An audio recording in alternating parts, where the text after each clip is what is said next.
Certa vez, um pintor do movimento do fauvismo disse o seguinte sobre a própria obra dele: não são casas, são simplesmente cores e formas arranjados em uma tela. E isso me faz pensar o quanto os movimentos da arte moderna e da contemporânea não são só mais simplesmente movimentos que vieram para diversificar as possibilidades e trazer mais expansão de conhecimento para os artistas e para a humanidade em geral, mas são uma tentativa de desconstrução de algo que é muito natural no ser humano. E é sobre isso que eu quero falar nesse vídeo. Meu nome é Ana Lívia Beck, eu sou artista e também estudante de filosofia, e nesse canal eu trago diversos assuntos relacionados à arte, e não só pelo viés de fazer arte, né, de técnica, enfim. Esse canal não é somente para artistas, mas para todos os públicos, para todas as pessoas, porque são assuntos que impactam a vida de todos. Então, te convido desde já a se inscrever nesse canal, a curtir o vídeo e, ao final, comentar a sua opinião sobre o assunto. Recentemente, eu terminei de ler um livro que me esclareceu bastante sobre como foi o andamento, o andar da carruagem de todos os movimentos modernos, da arte, enfim. O livro se chama A Palavra Pintada, pelo autor Tom Wolfe. E a ideia principal que o autor fala é que a arte moderna transformou a arte em algo simplesmente literário, onde a arte ali só serve para ilustrar o texto. E é muito interessante porque conforme ele vai ali falando, a história em si dos críticos da arte que moldavam como a arte ia ser produzida na época e tal, dá para ver que realmente foi se tornando isso. Um dos principais críticos foi Clement Greenberg, que foi o que deu fama e deu palco pro pintor Jackson Pollock. Talvez você já tenha ouvido falar. Ou talvez se você ver algumas obras dele aí, vai lembrar, eu acho. São obras que mais parecem a Xolophónpila do Chaves. Enfim, a ideia de Greenberg é que a pintura alcançasse um tipo de arte pura, onde não precisa haver significado externo. O significado está na própria materialidade da obra. É a forma pela forma, a cor pela cor, a linha pela linha. E aí foi cada vez mais se abstraindo de qualquer técnica e qualquer sentido da arte. A abstração da abstração, praticamente. A ideia é que a força não vem da pintura em si, não vem dos símbolos que a nossa mente compreende, não vem dos valores da experiência humana que a nossa alma compreende quando olha a arte, mas simplesmente do que o artista quis expressar ou do que eu estava sentindo quando vi a obra. Então, uma mesma obra pode significar várias coisas dependendo do que eu sinto. Então, tudo fica relativo ao discurso que é feito junto com a obra. Por isso, justamente, que Tom Wolfe fala que serve para ilustrar o texto. Porque se vir um discurso explicando que aquilo significa tal coisa, é aquilo que as pessoas vão entender que significa. E isso me lembra automaticamente o livro Abolição do Homem, de C.S. Lewis.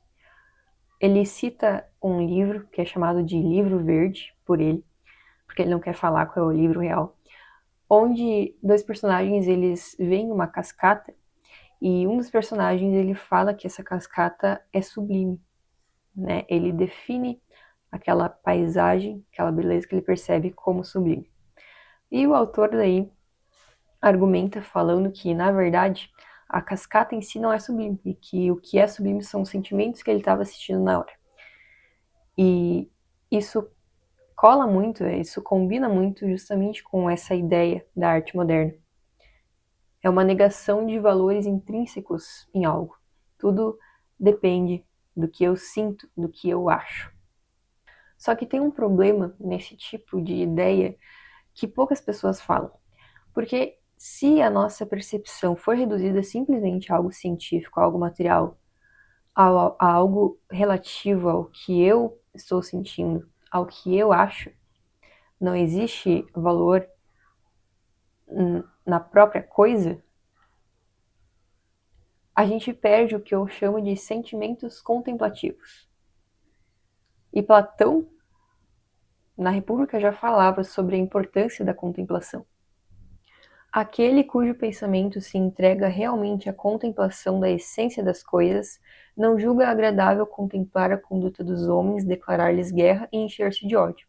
Com a visão dominada por objetivos fixos e imutáveis, que não comportam nem suportam preconceitos, mas estão todos sujeitos à lei da ordem e da razão, esforça-se por imitá-los, e tanto quanto possível tornar-se semelhante a eles. Ou crês que é possível não imitar aquilo que a todo momento nos aproximamos com admiração? Aí o que está conversando aqui com Sócrates no diálogo responde: não é possível. Portanto, estando o filósofo em contato com o que é sagrado e sujeito à ordem, ele mesmo torna-se sagrado e ordenado. Então, resumindo, o que Platão está dizendo aqui? Que o que nós contemplamos nos transforma. Que se eu contemplo coisas belas, admitindo que essas coisas são belas em si, essa beleza, ela começa a fazer parte de mim. Amar a beleza, segundo Platão, contemplar coisas belas, leva o homem a alinhar os seus pensamentos com a razão. Ou seja, os seus desejos tornam-se ordenados. Porque se eu contemplo algo que é harmônico, essa harmonia se reflete em mim. E isso também conversa com o que C.S. Lewis fala, porque ele fala que as nossas emoções também podem ser educadas de tal modo a serem voltadas para a razão. E Lewis fala que essas emoções, que são emoções férteis, porque nos levam a pensar no que é eterno e não em coisas passageiras, se isso é tirado do ser humano, acontece uma atrofia do peito, que eu chamo de perda da contemplação. Porque a gente perde qualquer valor de belo, de feio, e consequentemente não existe também valor de bem ou de mal. Porque se não existe valores eternos, não existe nenhuma moral. Bom, e o que eu quero dizer com tudo isso? Que quando eu investigo e estudo profundamente essas ideias por trás da arte moderna, é impossível falar que ela é só mais um movimento de arte bonitinho e muito bom para a humanidade.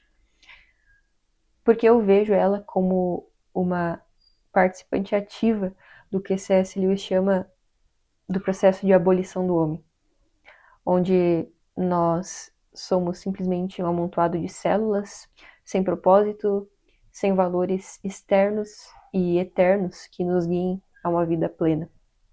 Somos simplesmente guiados pelos nossos instintos animais, e enfim.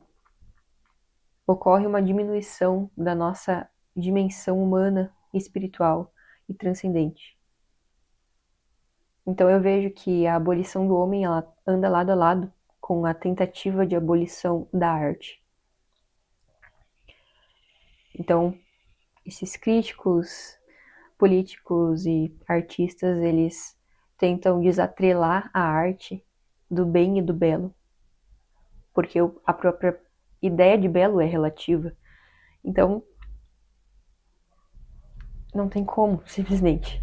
Então é sobre isso que eu queria falar, porque é importante você entender por que é tão crucial que você saiba escolher bem o tipo de arte que você consome e o tipo de arte que você defende, o tipo de arte que você compartilha, porque a arte tem grande poder sobre nós e essas ideias que andam ao lado das artes, elas muitas vezes entram em nós de forma muito sutil. Então, é importante que você tenha esse tipo de conhecimento. É isso, mas eu queria deixar uma coisa aqui, que apesar dessa tentativa de abolição da arte, ainda há para nós muita arte verdadeira e boa a ser contemplada.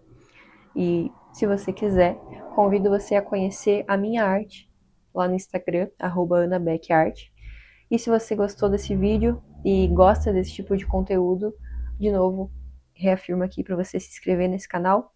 Também compartilhe esse vídeo, porque é um assunto importante a ser espalhado. Fiquem com Deus e até a próxima.